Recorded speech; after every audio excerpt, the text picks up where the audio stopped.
Yeah. Yes, going back to the DMT and mushroom psilocybin, you were talking about taking psilocybin and then doing breath control is indistinguishable from a DMT trip. If you do it correctly, you can coax it. Since this is a learning tree and you're sort of in front there, maybe you could give us an idea of what it's like to coax 5 grams into an, I'm sure you won't be able to give us all the information, but maybe you can sort of enlighten us a little bit and we can sort of work in that direction. At least I can work in that direction. Oh, you mean how do you get at the peak of a psilocybin trip to deliver you into DMT land? Yes, because sometimes I get a little jealous hearing you talk about DMT trip, and I sit here and say, I want to find that stuff, and anyway, so. Well, the thing is, psilocybin will take you there if you have the courage and the stamina to tolerate the duration of the psilocybin revelation. Thank you. First of all, you take a heroic dose, 5, 6, 7 grams. Then, when you're peaking,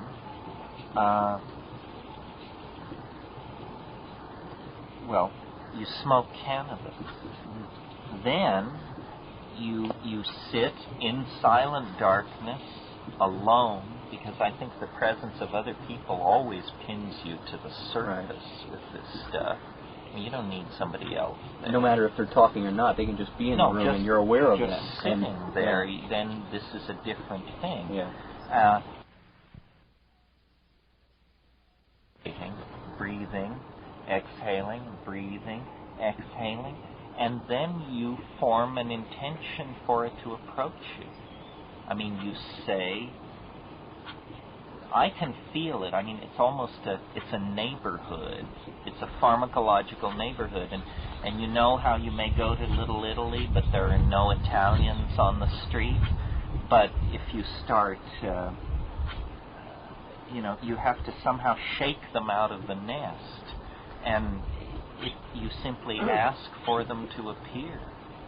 I always hark back to that episode of I Love Lucy, where she and Ethel are discussing how to contact the space people. And Lucy tells Ethel, she says, well, I just say, come in, little green man, come in, little green man. And it's a big laugh now, but try it on 25 milligrams of psilocybin.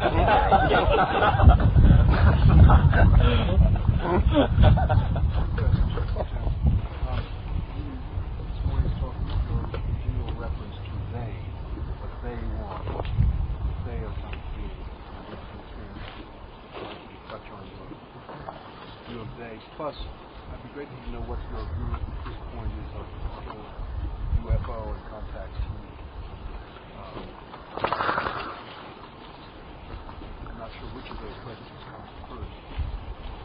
Well, the they of the DMT thing is these entities which you contact, although they may turn out to be toys created by someone unseen who is in fact in charge of this hyperdimensional maternity ward. But these toys, if that's what they are essentially teaching machines of some sort. They're trying to get you to perform this linguistic activity. As far as the UFO thing is concerned, I think it's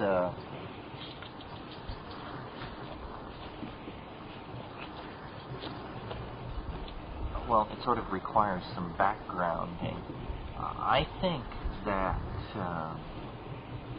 there's something fundamentally wrong with our understanding of the world. Fundamentally wrong.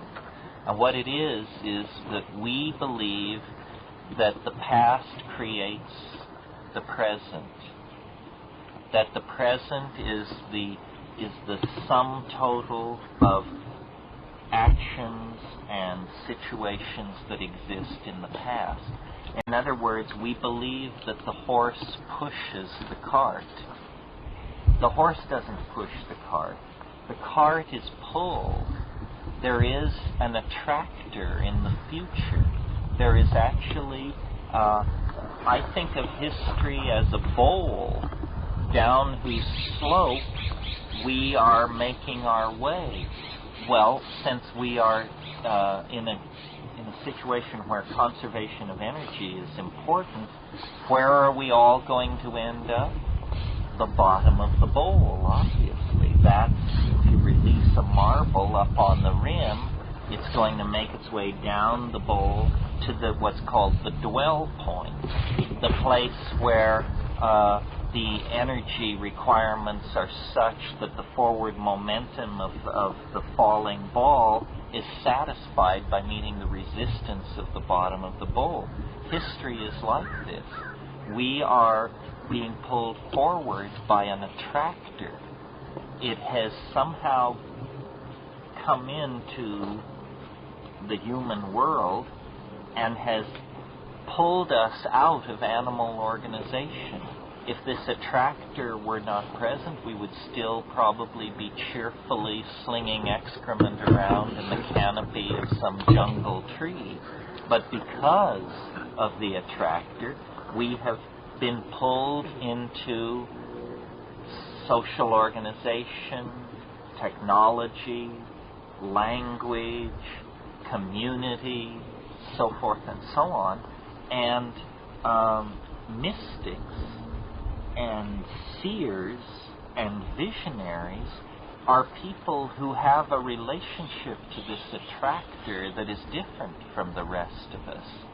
They can glimpse aspects of this thing.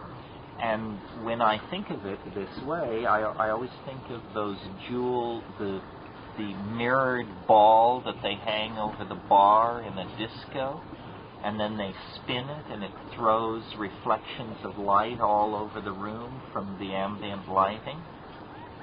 Well, history is like this. The attractor at the end of time, which is below the event horizon of the present and thus impossible to anticipate its true form, sends back through time distorted reflections of itself, which, if you are struck by one of these distorted reflections, well, then you begin to preach and cure, and local conditions may damp your activity, and then you're what's called a nut.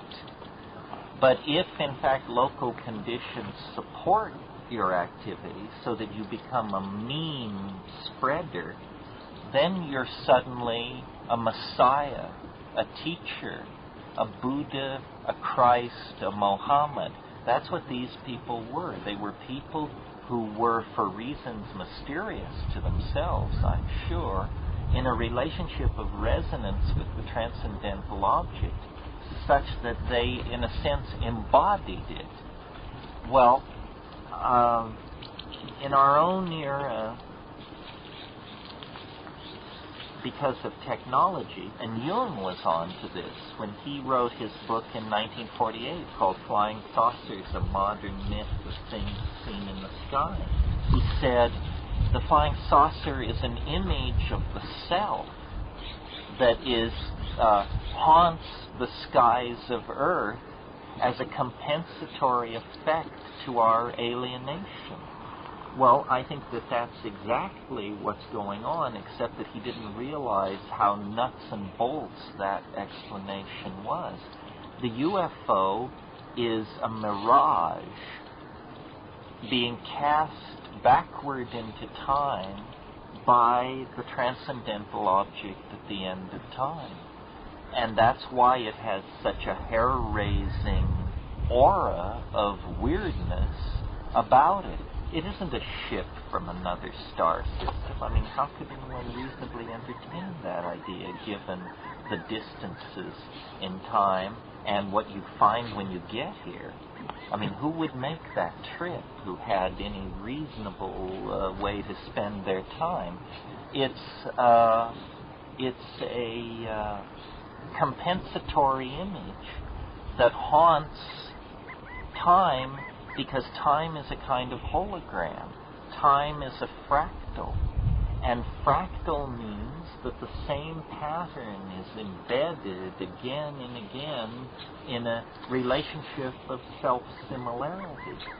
So, because the transcendental object exists somewhere ahead of us in history, there must necessarily be a tiny part of it somewhere nearby. And this is what the UFO is, I think. And this is why nobody's ever going to show you a chunk of it, and they're never going to put an extraterrestrial on network television, because it isn't that kind of a creature. It's a compensatory image from the end of time. This leads me to an aspect of what I wanted to talk, or what I very briefly and obliquely indicated this morning, which was when I was talking about how we're halfway through history, but the rest of it has to happen in only 30 years. I think that we're moving towards something called concrescence. This isn't my word, it's Alfred North Whitehead's word. I think you can tell what it means. It means everything melts together into one thing. I think that from the very birth of the universe, this is bigger than the human species, bigger than the life of the earth. From the very first moments of the universe's existence, it has been itself under the domain, under the influence of an attractor. And this attractor is pulling everything into tighter and tighter states of self-reflective resonance. And that now we are very close to this concrescent event. And that in fact human history, I called it the shock wave of eschatology. But I didn't talk much about what eschatology is, because, well, first of all, it lies below the event horizon of the present historical epoch. But it won't always. It could rise above the horizon at any time. 2000, 1996, you name it. But we have been too long under the spell of the idea that only the past creates the present. The present is actually largely created by appetite for the future. And this would seem to me a highly improbable idea had I not taken psychedelics and gotten this hyperdimensional view of the system that we're living in. And then you can see that, yes, history is not a random walk. It's not a series of undirected random fluctuations. History is a process of fractal self-complexification that builds on whatever it has achieved. And so, upon the complexity of animal organization is laying the complexity of human language. Upon the complexity of human language is laid the complexity of symbolic signification of that language, i.e. writing. Upon writing is laid electronic technology, and so forth and so on. So we are, in a sense, in the act of giving birth to or creating the object of our theologies, which is a kind of god or goddess, depending on, how you slice into it, how you feel about it. And the UFO is simply an indicator that we are so close now to encountering the concrescent transcendental object that it's able to haunt the skies of Earth and the imaginations of people who live in trailer parks. This is, you have to remember that history itself is a violation of the laws of nature. And history and its consequences are all around us. We don't have to argue about whether is history happening. I mean, if obviously it's happening, we're embedded late in it. But it's caused by the fact that ordinary nature, the nature of glaciers, chipmunks, anthills, termite nests, and whale pods, has come, at least in the case of our species, under the influence of something which is literally fastened onto us and is now recreating us in its image. You know, it's taking a monkey body and it's saying, you know, stand it up, slide the eyes around to the front, oppose the thumb, shed the hair, enlarge the brain, put ideas into the brain, so forth and so on. I mean, we are being recast as something unimaginable to the rest of nature. And we are now fairly close to figuring out what this is. This is why we are able to talk about human-machine symbiosis, virtual reality, downloading ourselves to the size of viruses in a nanotechnological domain, stuff like that. So, you say that the index of compressors, to look at this current version flap is taking effect to do with contact healing, impregnation, what's his name at Harvard, the psychiatrist who's actually been in the book now, a number of people he's worked with who claim to have had fertilization. Yeah, I agree with your idea that it's an index of the depth of concrescence, though muddied by shrewd public relations types who are making a living off this stuff. I think the crop circles are a more honest indication of how close we are to the transcendental body. I interviewed the person you mentioned at Harvard for a film we did in Prague a few months ago, and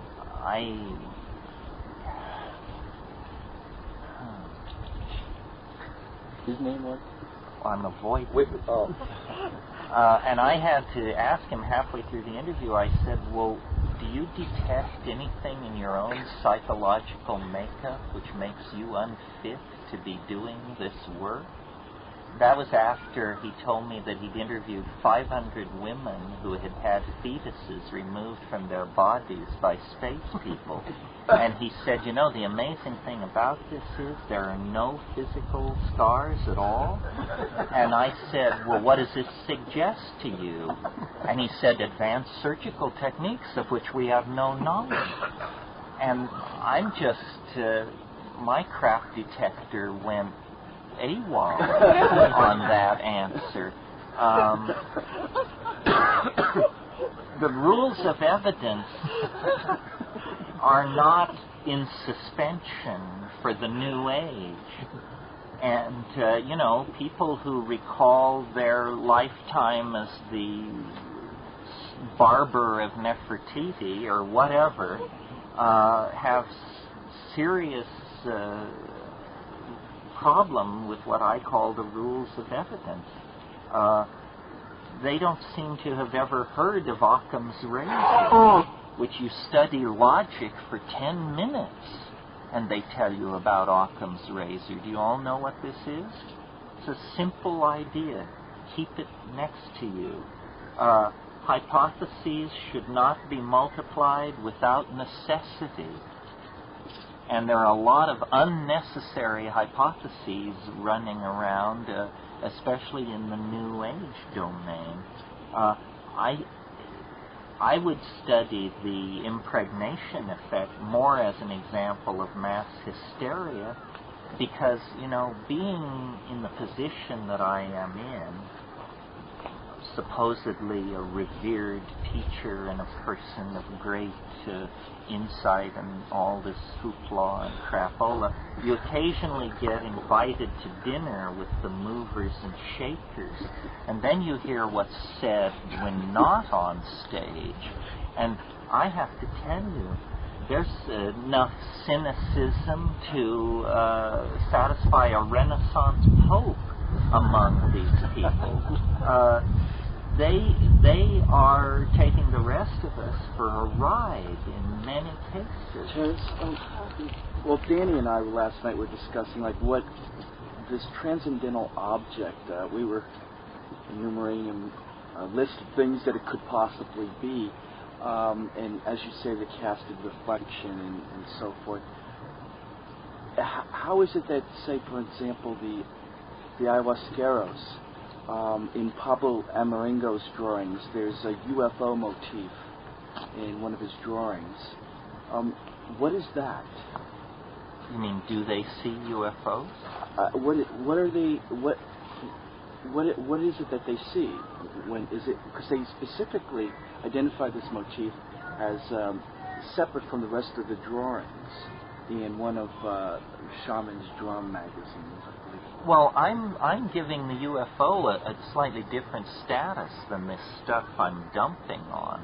I think the UFO is real, or that there is a real phenomenon.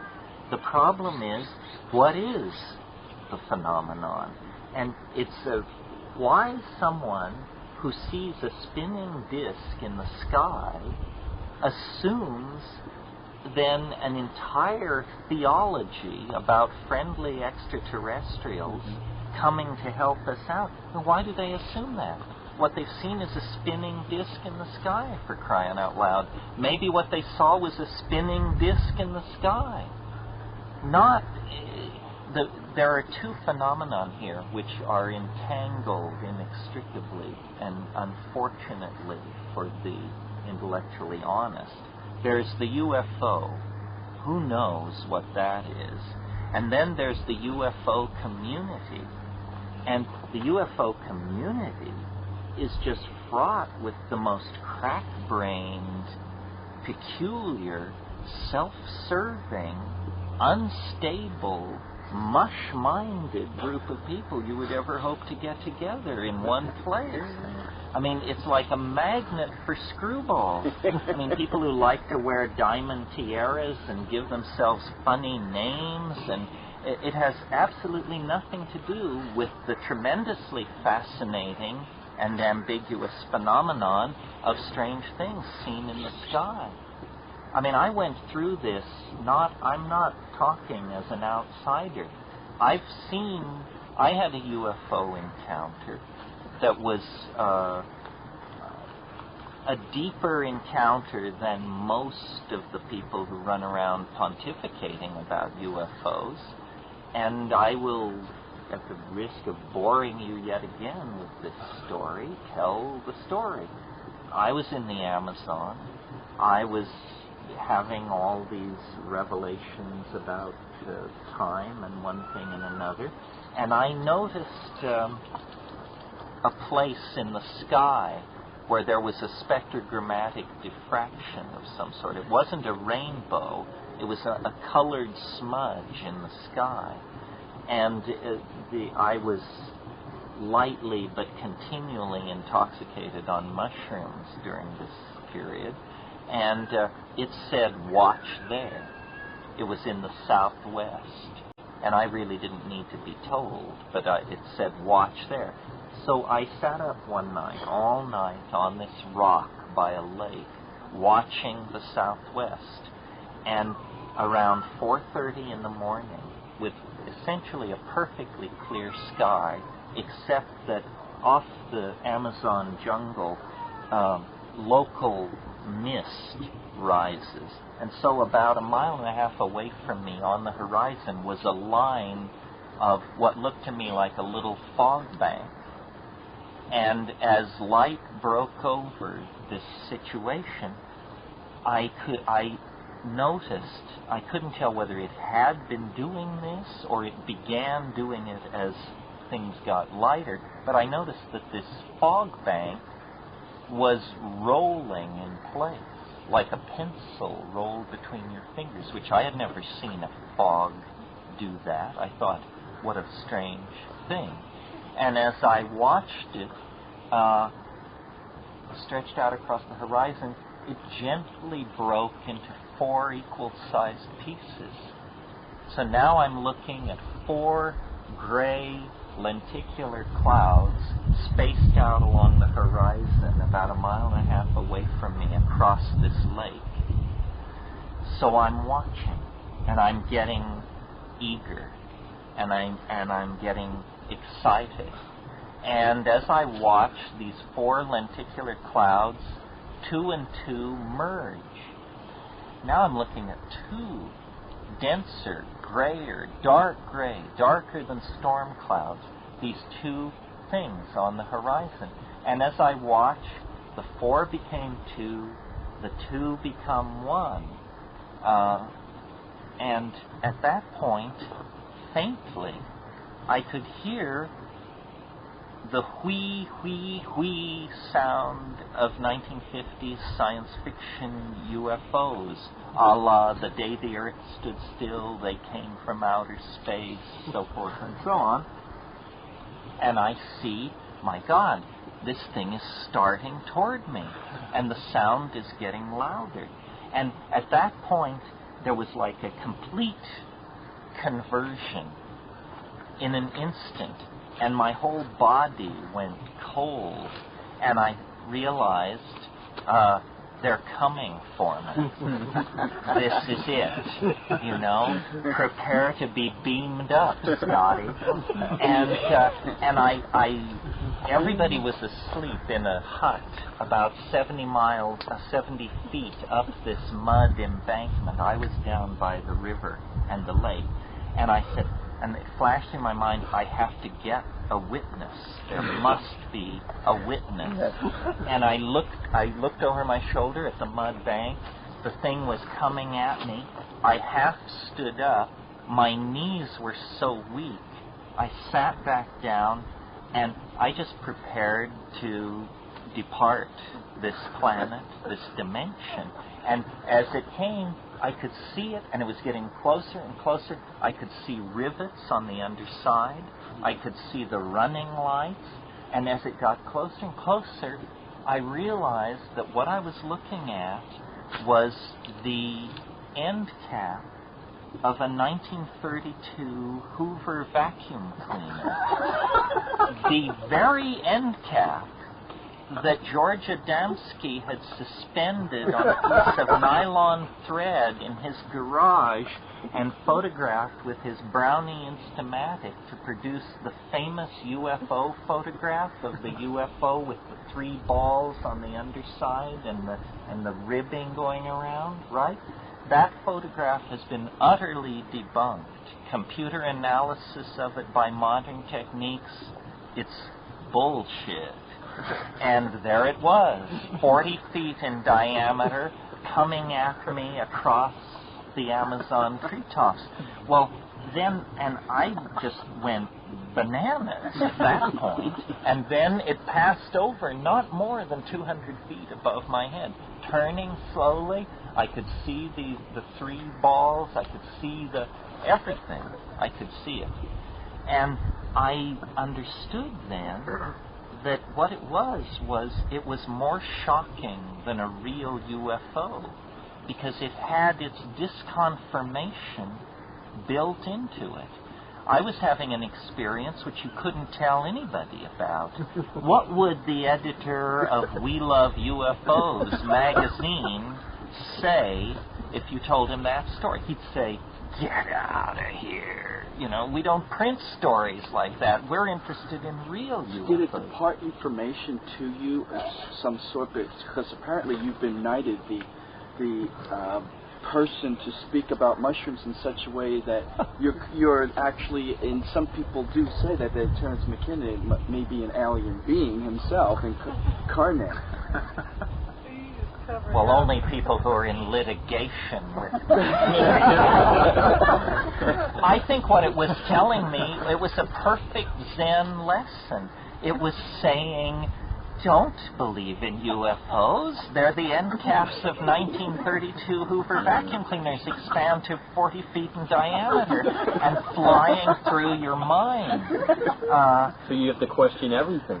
Yeah, it's saying, you can't replace one stupid hypothesis, there aren't UFOs, with another stupid hypothesis, we're being visited by benevolent creatures from another world. You have to get a little more depth here if you want to be the alien ambassador. Yeah.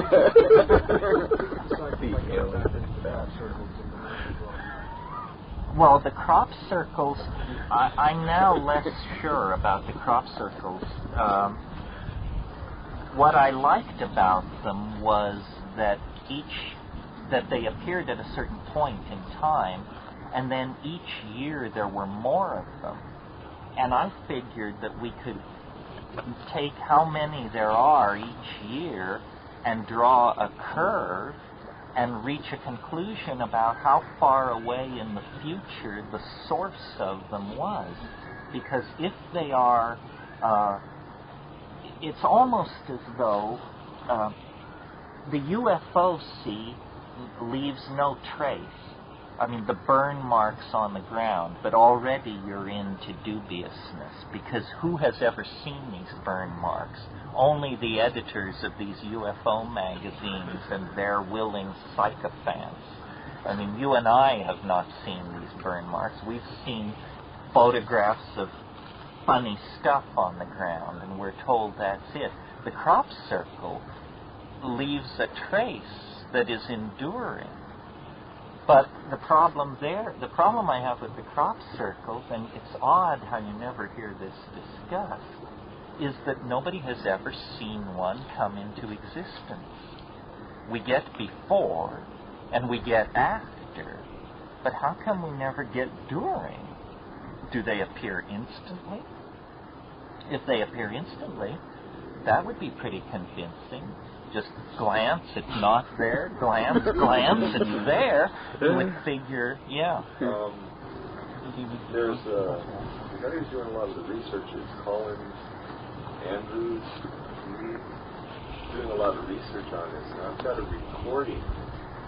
This is basically how he described it. They were waiting and setting up in this area to, try and record some of this going on, and this is over in Europe,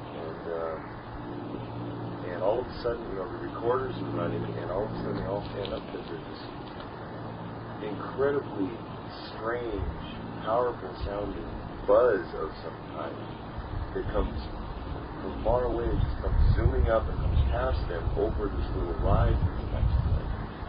Okay, and it takes them all of maybe 45 seconds or a minute to get to the top of the rise, and they're on the other side of the rise, and the crop circle that wasn't there when they started setting up.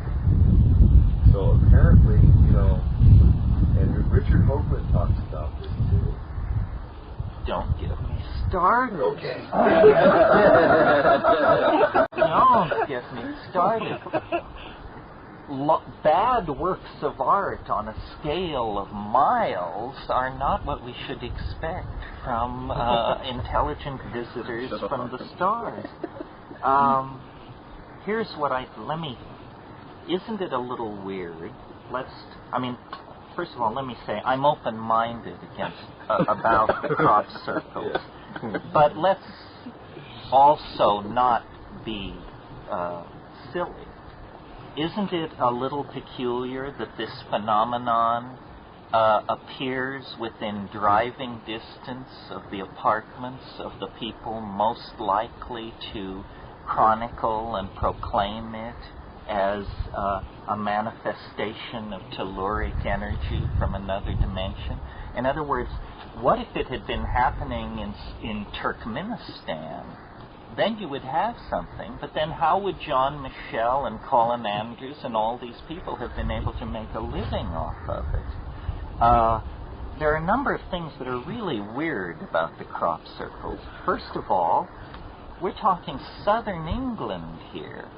The place is littered with RAF bases, nuclear weapons depots, intercontinental missile delivery systems, so forth and so on. And we're asked to believe that the Ministry of Defense is utterly unconcerned about the fact that the airspace of Great Britain is being violated night after night after night by a mysterious agency that, if it can snap the stem of a wheat stalk, could throw the switch on an electrical device of some sort. The British establishment is utterly unconcerned by the crop circle. They're not necessarily sure from above. It's coming from under. Well, but wherever it's coming from, if you had a nuclear weapons depot, I think you would be Johnny at the rat hole to find out what's going on. Didn't you read, like last year, the year before, like these two guys came forward and said that they perpetrated a hoax and so forth? Right, and all that did was muddy the waters. Well, it did one good thing. It finished the "it can't be done by human beings" position. We now know, Rupert and all these people, Rupert, believe it or not, is the plant pathologist who serves on the board of the Cereologist, which is the main publication that is booming this. They held a contest in July where you paid £50, you were assigned a 5-acre plot. You had from 10 at night until 4 in the morning. There were, I think, 16 entries. Everybody was given the same design.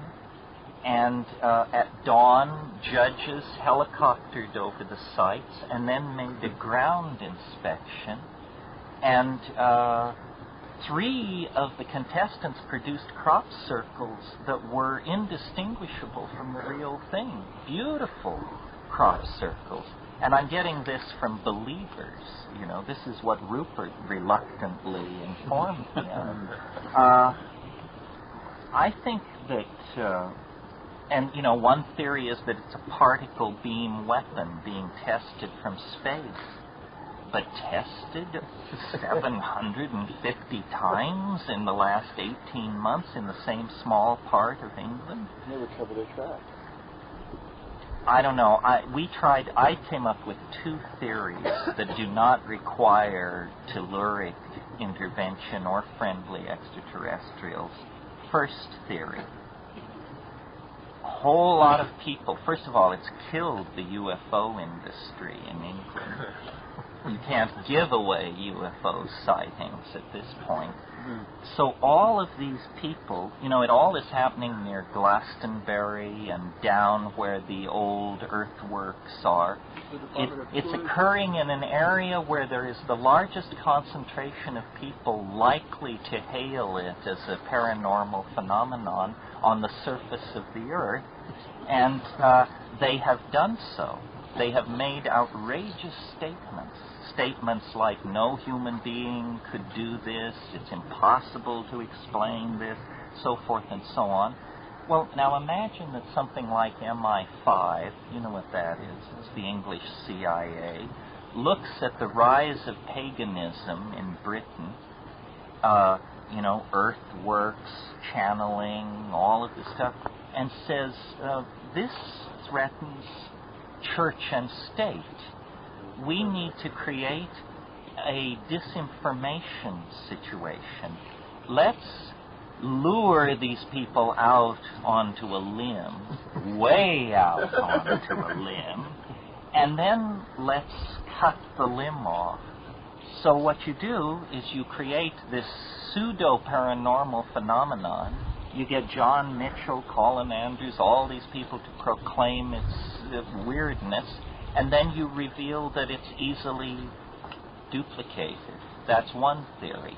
In other words, the British establishment is undercutting paganism by luring these people into saying too much. But that's not my favorite theory. Well, that's highly probable. What's your favorite? Oh, my favorite theory is much better. Because the question is, how do you make these things? When you actually go to the crop circles, what do you see? This is a Sherlock Holmes type deal. Sherlock Holmes could handle the crop circles with his arm tied behind his back, I think. When you go to the crop circles, Here it is, the crop circle, mysterious, unearthly, portending who knows what. And what else is there? Well, the press and the sightseers and yourself and an extraordinary number of Japanese tourists. Now, Economics. you're getting close. The Japanese press has followed the crop circle phenomenon more avidly than any other press in the world outside of England. Every new crop circle, it appears, photographs and discussion. It is huge in Japan. Japan, they're obsessed with this stuff. I think that what might be going on, this is certainly a lot more likely than extraterrestrials or telluric forces. Do you all know what MITI is? It's the Ministry of Trade and Industry. It's this enormous organization in Japan which coordinates technological development and marketing. It's what we're talking about when we say Japan Incorporated. I think that this is a MIDI research project, and that these Japanese tourists, which are ever present at these sites, some of them are drawn from a centuries-old tradition of ninja stem snappers who, at a given signal, are able to hurl away their Nikons, rush into the corn, and in the matter of a few minutes create these things, then put their cameras back on and their sunglasses back on and take up their deep cover as Japanese tourists. Now, why would MITI do such a thing? What's in it for them? It's a semiotics project. They are studying the impact of symbols on the Western mind. The closest thing to these crop circles, if you look at a complete encyclopedia of them, are the pottery marks made by master potters in medieval Japan on their ceramics.